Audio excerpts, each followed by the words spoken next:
Bloody good stuff.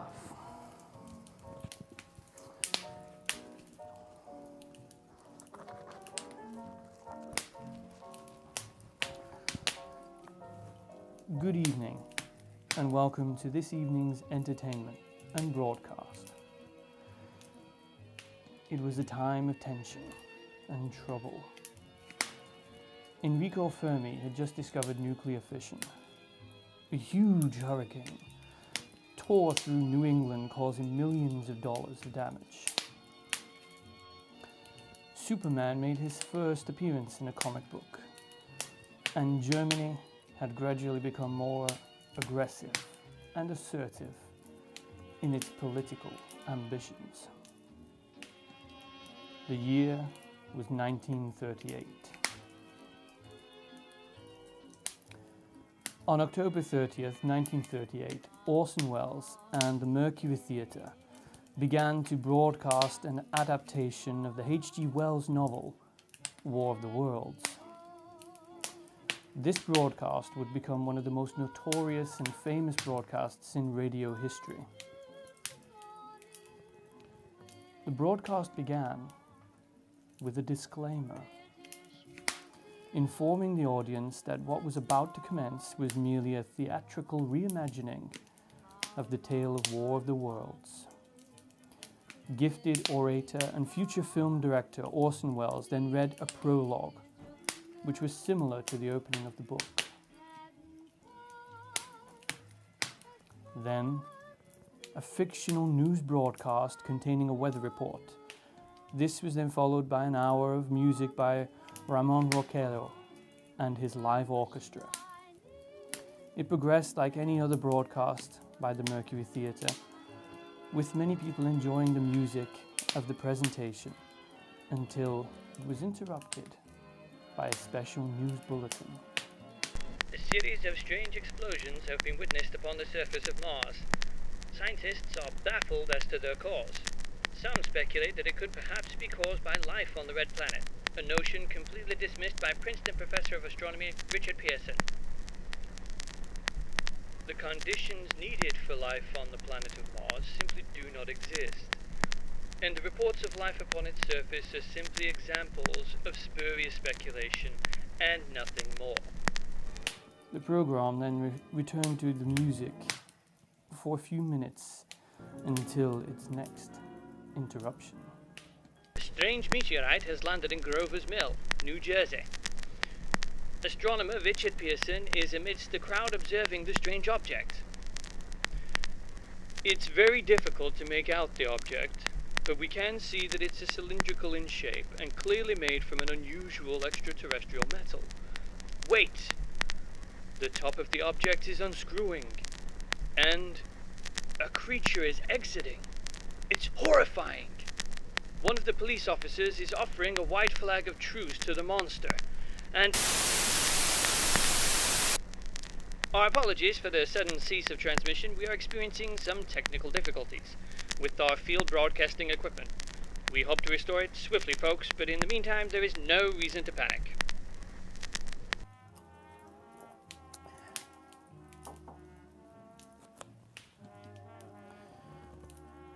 The program then had a brief and soothing period of piano interlude.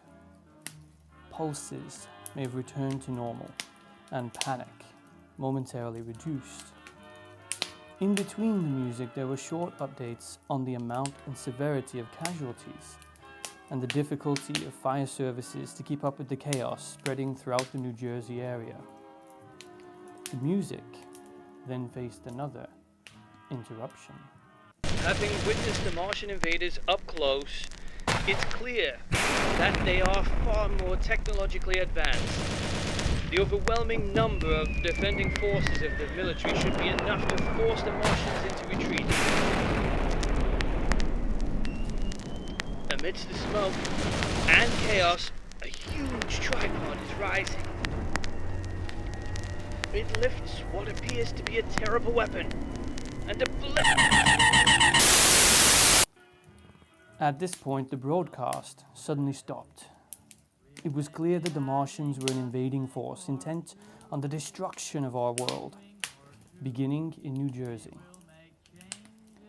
Further reports of failed attempts at destroying the terrifying invaders became frequent, with each attempt proving more ineffective and deadly than the last, until the final broadcast ends with the reporter falling silent after a brief fit of coughing.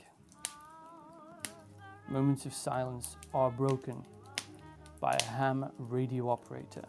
Is there anybody out there? Anybody?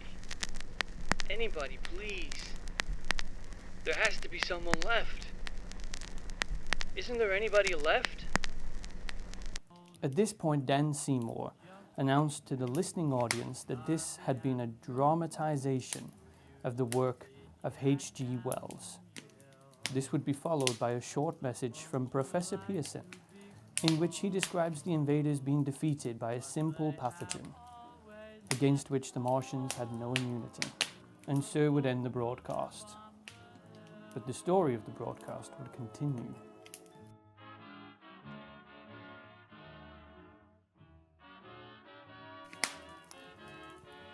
During the broadcast, CBS supervisor Davidson Taylor received a telephone call ordering him to interrupt the fictional broadcast with an announcement and reminder that the broadcast was indeed fictional. The reason he had been given this order was that local police had been flooded with phone calls worried about the Martian invaders.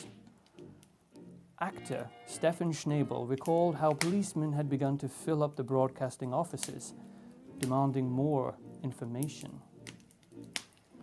Producer John Houseman even received an angry telephone call from a local mayor of a Midwest town, where mobs were beginning to form in the streets. Inside the CBS telephone switch room, a sea of flashing lights signaled the sheer panic of the general public as the switchboard struggled to deal with the intense amount of incoming phone calls. Many newspapers mistakenly assumed that the sheer volume of phone calls made to CBS themselves and local authorities was evidence of the broadcast's authenticity, and ran stories of the Martian invaders and the panic-stricken mobs in the streets. In the town of Concrete, Washington, a power failure had stopped the residents from contacting each other and authorities. This led to more assumptions about the Martian invaders destroying communication and incited the panic even further. In the early hours of November 1st, Orson Welles conducted a media interview in which the exhausted actor assured people that the radio play was indeed fictional, and the story of the Martian invaders was simply a Halloween ghost story intended to entertain and frighten. In the following 3 weeks, newspapers ran over 12,500 articles detailing the panic and how it came to be. Adolf Hitler even used the incident as an example of Western corruption. But how did these events come to pass? Historians pored over the incident in the subsequent years, wondering how such an innocuous broadcast given to such a small audience could cause such a large panic. Some believed that most of the panicked listeners had simply missed the disclaimer at the beginning of the transmission, and therefore mistook the bulletin interruptions to be real. Others assumed that the interruptions were reports of German attacks and invaders as a result of pre-war tension. This effect was exacerbated by the fact that in the month preceding the radio play, the news media had given daily blow-by-blow accounts of Euro-German tensions increasing to a breaking point which would inevitably lead to world war. A large contributing factor was that mass communication did not yet exist.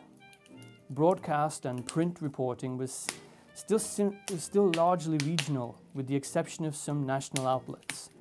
And so, when stories broke such as this, information spread like Chinese whispers.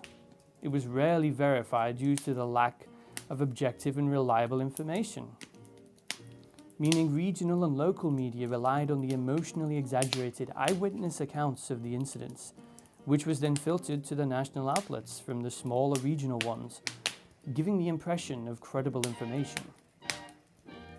Without the mass communication enjoyed by today's population, information was not able to be verified quickly.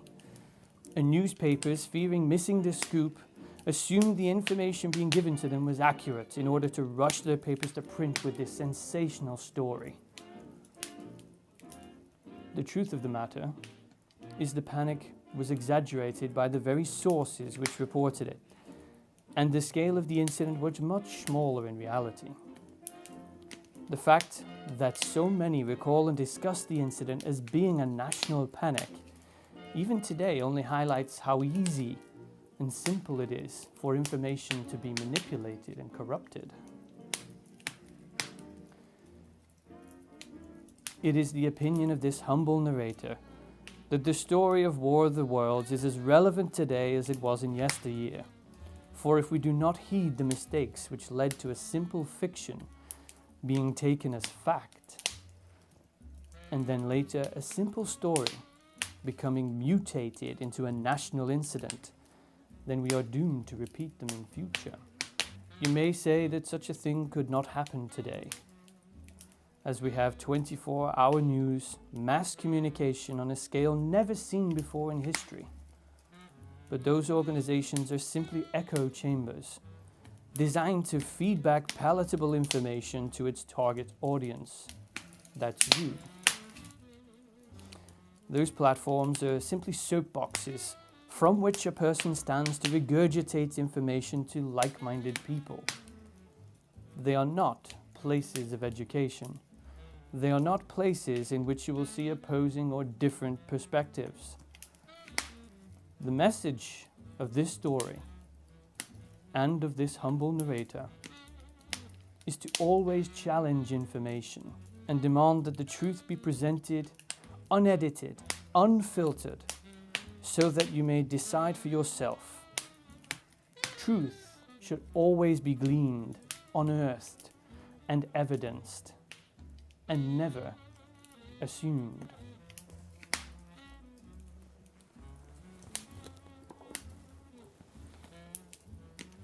I'd like to take this opportunity to thank you for tuning in to this episode, and I sincerely hope that it has been informative and interesting.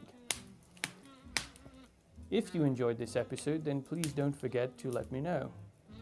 Follow me on social media and all that kind of jazz.